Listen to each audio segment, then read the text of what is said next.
D'entrée de jeu, je dis déjà que je ne suis pas d'accord avec cette nomination. Me désignant comme inspecteur régional de santé, je n'ai pas demandé à être nommé et j'ai décidé, moi, de me consacrer à autre chose, pas aux nominations. Je refuse cette nomination pour plusieurs raisons.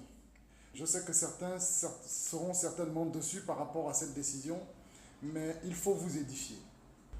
Tout ça est une véritable conspiration et mascarade.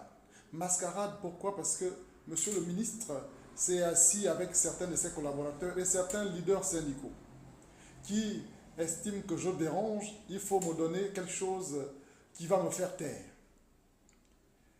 Alors, la fameuse inspection que l'on me donne aujourd'hui n'a même aucun bureau. Il n'y a aucun collaborateur. Troisième élément qu'on peut relever, c'est que les inspecteurs qui auront les prérogatives de directeur devraient être nommés en conseil des ministres.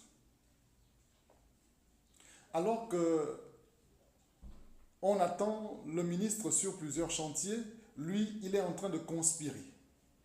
Monsieur le ministre, sachez qu'il n'y a aucune école qui forme les ministres au Gabon.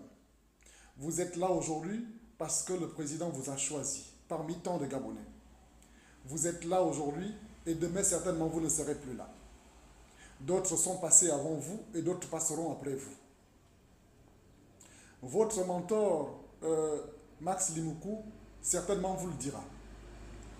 Il a emprunté le même chemin que vous, celui de l'ethnisme et le clanisme, et malheureusement, ça a mal payé pour lui.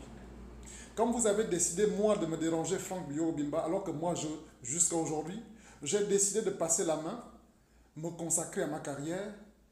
Je ne vous ai jamais dérangé depuis que vous êtes là, mais entre-temps, certains leaders syndicaux qui ont faim viennent vous raconter des histoires disant qu'il faut me museler.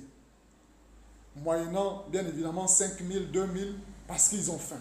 Je n'ai jamais été à votre bureau pour vous dire j'ai faim et je ne viendrai jamais.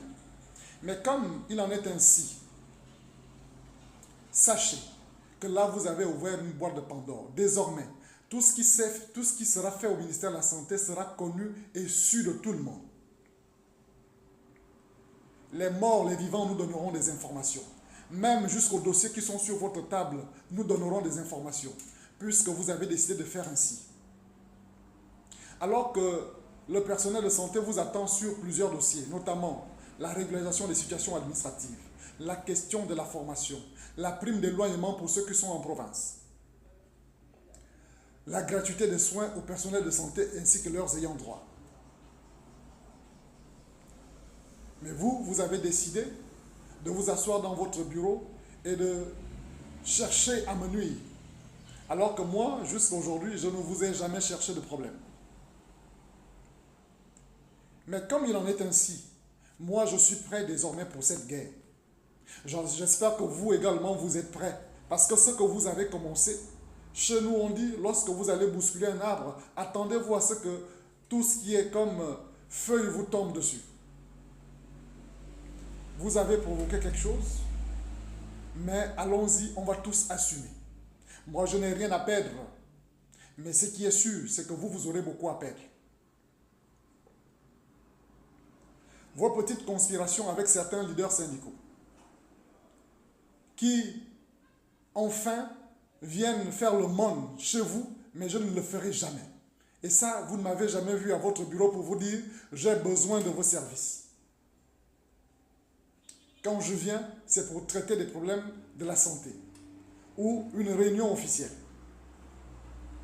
Mais ceux qui ont élu domicile à vos bureaux, parce qu'ils ont faim, Franck Bioro n'est pas dedans, je ne mange pas de ce pain.